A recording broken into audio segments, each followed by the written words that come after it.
আজকে Florence nightingale honour lecture দেওয়ার। যারা পেয়েছেন তাদেরকে সকলকে আমার শুভেচ্ছা জানাই, তাদের আরও উন্নতি কামনা করি। আর হ্যালো হেরিটেজের এই এফার্টটাকেও আমি নিজে খুব অ্যাপ্রিসিয়েট করি। এটা খানিকটা আমাদের নার্সিং কমিউনিটির একটা ফেলিসিটেশন প্রোগ্রাম, যাতে করে তাদের আরও উদ্বুদ্ধ করতে পারে, যাতে তাদের আরও এক্সেলেন্স দেখাতে পারে। এটাও একটা চেষ্টা। এই চেষ্টার মাধ্যমে এরা যে করেছেন তাদেরকে আমি তারিফ করি। মিসেস চ্যাটার্জি যে হ্যালো হেরিটেজের কিউরেটর, তাকে আমি বিশেষভাবে ধন্যবাদ দিই এই কাজটা করার জন্য।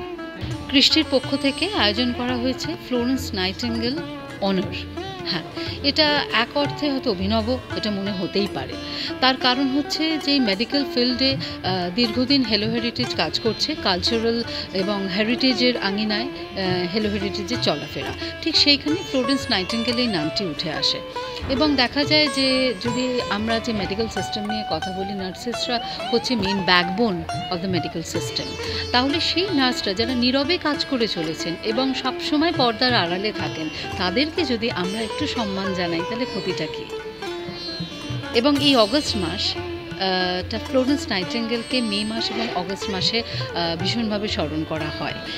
সেই জন্যই অগস্টে 24শে অগস্ট এই অনুষ্ঠানটা আয়োজন করা হলো, যেখানে আমাদের সঙ্গে রয়েছে NSHM নলেজ ক্যাম্পাস দুর্গাপুর, কারণ তারাও এই নার্সের কথা ভেবেছে এবং যাতে আরও ভালোভাবে নার্সেস আগামী দিনে নার্সরা তৈরি হতে পারে সেটার প্রচেষ্টায় তারা রয়েছে। BSc নার্সিং সেখানে পড়ানো হচ্ছে, পাশাপাশি CRC আমাদের সঙ্গে হাত মিলিয়েছে, কারণ এই উদ্যোগটা তাদের কাছে অভিনব মনে হয়েছে এবং মনে হয়েছে যে হ্যাঁ, এই নার্সদের পাশে দাঁড়ানো দরকার। অনেক প্রফেশনকে অনার করি, কেন অনেক প্রফেশন আমরা জানি, ডাক্তার আছে, লয়ার আছে, কিন্তু নার্সদের একটা মনে হয় যেরকম একটা অদৃশ্য মানুষ। কেউ আজকে কোনো ট্রিটমেন্ট করাতে গেল, মেন কেয়ার গিভার হলো নার্স, কিন্তু ট্রিটমেন্ট ওভার যাওয়ার পর নার্সকে সব ভুলে যায়। এই প্রোগ্রাম যেটা হ্যালো হেরিটেজ কৃষ্টি অর্গানাইজ করেছে, আর আমাদের কাছে যখন এই প্রপোজালটা এসেছিল, যেহেতু আমরাই একটা ইনস্টিটিউট অফ নার্সিং চালাই দুর্গাপুরে, আমরা ভাবলাম এর সাথে যুক্ত হওয়া আমাদের জন্যে অনিবার্য। আর আমরা জানি যে যতক্ষণ এই প্রফেশনটা বাইরে না আসে, ওদের অনার করা না হয়, এদের খ্যাতি বাড়বে না, এদের আর একটা ইনভলভমেন্ট আরও বাড়বে না। আমরা চাই এখন যে এই অ্যাওয়ার্ডের মাধ্যমে যারা খুব ভালো কাজ করছে তাদের আমরা অনার করি, আর ওটা নিয়ে প্রোৎসাহন নিয়ে আরও অন্যরা আরও বেটার কাজ করে। It's a great award. এই সম্মানটা সত্যি আমাকে অনেক ভাবতে শিখিয়েছে।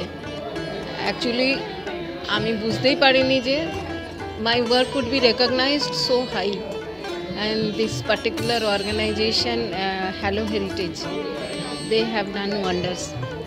They have brought the unsung heroes of nursing.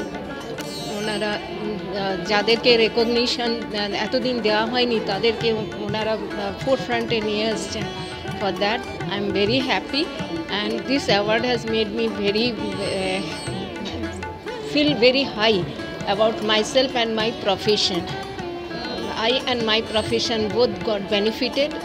I have it has increased my responsibility towards the community, towards the society, and I will definitely keep it in mind and put it forth in my work. খুবই ভালো লাগছে, খুবই অপ্রত্যাশিত। মানে কাজ তো অনেক নার্সই করে, বাট আমাকে যে তার মধ্যে থেকে খুঁজে বার করা হয়েছে, ভালো লাগছে খুবই। আর আমি সবাইকে, আয়োজক কমিটিকে আমার আন্তরিক ধন্যবাদ জানাবো। এছাড়া আরেকজন মানুষ যার নাম না বললেই নয়, ডক্টর বিনায়ক দেব। উনি আমার জীবনে একজন খুবই গুরুত্বপূর্ণ ব্যক্তি। মানে উনি ম্যাডাম যেটা বললেন, রেশমি ম্যাডামও নাম বলেন, ওনার অবদান আমার জীবনে অনেক। স্যারকে আমি খুব ভালোভাবে পাশে পেয়েছি। আর এই একটা সম্মান পাওয়া মানে সত্যি খুব দায়িত্বের বড়, মানে একটা দায়িত্ব চেপে গেল। তো চেষ্টা করবো আরও ভালো কাজ করার। এটা অসম্ভব গুরুত্বপূর্ণ এবং এটা খুব জরুরি একটা অনুষ্ঠান। ফ্লোরেন্স নাইটিঙ্গেলের স্মরণে অনুষ্ঠান আজকে নার্সিং স্টাফেদের নিয়ে এটা হচ্ছে backbone of the health infrastructure. সেহেতু এদের সম্মানিত করে আমার মনে হয় খুব বড় কাজ একটা হয়েছে, এবং এই প্রজন্মকে উদ্বুদ্ধ করা যাবে এই প্রফেশনে আসা। এটা যে একটা ডিগনিফাইড প্রফেশন সেটা প্রমাণ।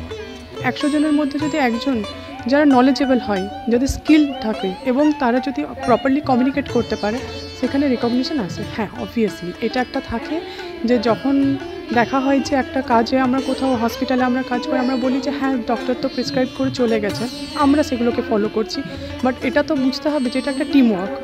ঠিক সেই রকমই যখন কোনো কমপ্লেন আসে, কোনো কেস হয়, তখন কিন্তু ডিরেক্টলি ততটা জলদিভাবে আমাদের কাছে আসে না যতটা একজন ডক্টরের কাছে আসে। ফার্স্ট পেশেন্ট রিলেটিভের যে কমপ্লিকেশন হোক বা যে কোয়ারি থাকে বা আজকালকার দিনে ভুল ট্রিটমেন্ট, এইগুলো ফার্স্ট যে কথাগুলো শুনতে হয় সেটা কিন্তু একজন ডক্টরকে শুনতে হয়। সো এটা এইভাবে বলা যাবে না কি যে ডক্টর আলাদা, নার্সেসরা আলাদা। আমরা অ্যাজ এ টিম কাজ করি এবং আমাদের মাথায় এটাই রাখতে হবে যে হ্যাঁ এটা টিম ওয়ার্ক।